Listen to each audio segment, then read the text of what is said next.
André Rimbourg, plus connu sous son nom de Son de Bourvil, est un incroyable comédien français qui s'est éteint le 23 septembre 1970 après une carrière devenue incontournable. Il laisse derrière lui un héritage artistique colossal mais aussi deux fils, Dominique et Philippe. Que sont devenus ces deux enfants issus d'une magnifique histoire d'amour qui ont perdu leurs parents trop tôt? Retour sur la vie de leur célèbre père et sur le chemin qu'ils ont décidé d'emprunter qui n'est absolument pas lié à la voie artistique arpentie par Bourvil. Le comédien Bourvil en 1964. Elle source. Getty Images Bourvil, l'homme d'une seule femme. On connaît toute la vie professionnelle d'André Rimbourg et pour preuve, son pseudonyme Bourvil est véritablement entré dans la légende. Mais il n'a jamais négligé sa vie privée pour faire avancer sa carrière et a toujours agi en père et en mari aimant et attentionne. Il n'hésitait d'ailleurs pas à refuser des propositions de films afin de passer des vacances avec sa famille et s'assurer d'avoir au moins 6 semaines de libre par an pour prendre soin de sa femme et de ses enfants.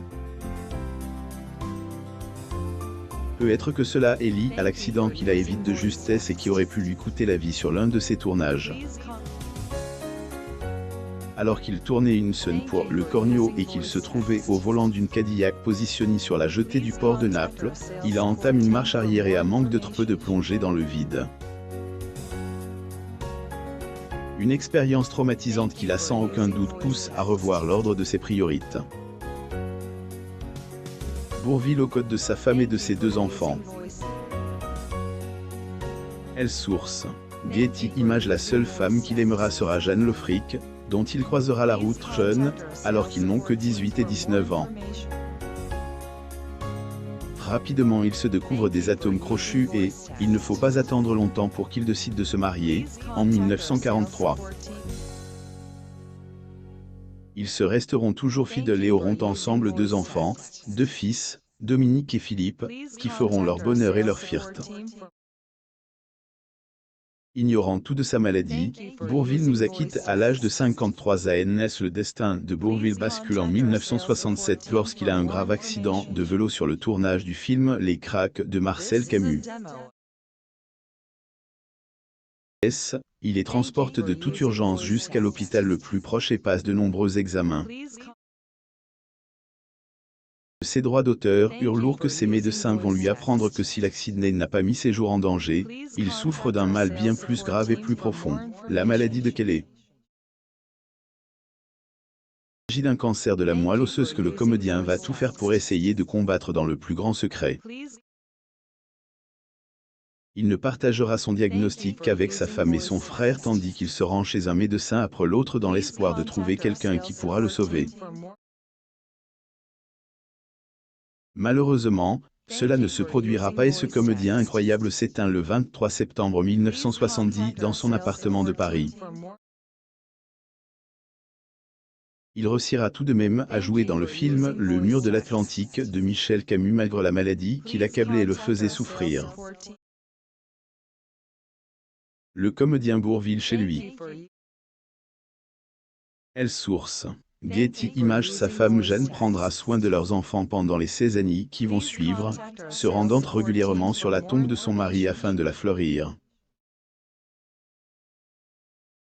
D'ailleurs de cette manière qu'elle va tragiquement perdre la vie au cours d'un accident de la route survenu alors qu'elle se rendait au cimetière dans lequel elle sera enterrée peu de temps plus tard, juste à côté de son mari dans leur caveau familial.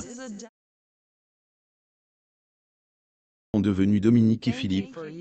De leur amour sont 2 fils, Dominique Rimbourg qui a vu le jour en 1950 et Philippe Rimbourg qui est venu agrandir la petite famille en 1953. Sûrement été plus belle réussite de la vie hors du commun de Bourvil et ils ont sans aucun doute fait son bonheur et sa fierté, au moins autant que ses films. Mais que sont devenus les 2 fils de l'un des plus grands comédiens de l'Hexagone?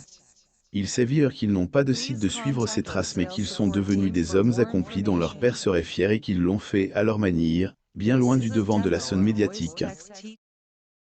Bourvil avec ses fils Philippe et Dominique Rimbourg, en 1959. Photo. Wikimedia Dominique Rimbourg est devenu un avocat pénaliste et il s'est aussi investi dans la vie politique francaise, devenant membre du Parti socialiste après s'être pendant un temps intéressé au Parti communiste. Investissement qu'il prend très au sérieux puisqu'il a par exemple été député de la 4e circonscription de la Loire-Atlantique à plusieurs reprises ainsi que président de la commission des lois. C'est sûrement grâce à son père et à la manière dont ce dernier les a élevés son frère et lui qu'il est devenu l'homme impressionnant qu'il est aujourd'hui comme il le racontait au cours d'un entretien accordé à France Bleu, qu'était un père comme les autres. C'est-à-dire que, comme père, il essayait d'être le meilleur possible, de nous pousser à faire des études. Il nous a inculqué le goût du travail et le respect des autres. Il avait un goût personnel pour le comique, la fantaisie et qu'à lui rester dans la vie privée. Mais je n'ai pas eu le sentiment qu'il était un père différent des autres. Son frère, Philippe, c'est pour sa part tourne vers la finance qu'il a étudié sous toutes les coutures avant de se mettre à l'enseigner. Économiste reconnu, il a obtenu un concours d'agrégation des universités dont il est sorti major et est devenu professeur de finance à l'Université de Paris une Panthéon-Sorbonne. Les deux fils de Bourvil sont tous deux devenus pères à leur tour, Dominique étant le fier papa de 2 enfants tandis que Philippe a eu un fils. Il est évident que leur père serait être fier du chemin qu'ils ont parcouru et des hommes qu'ils sont devenus au terme de chemins peu communs et admirables. Vous à Moumam sur Google News.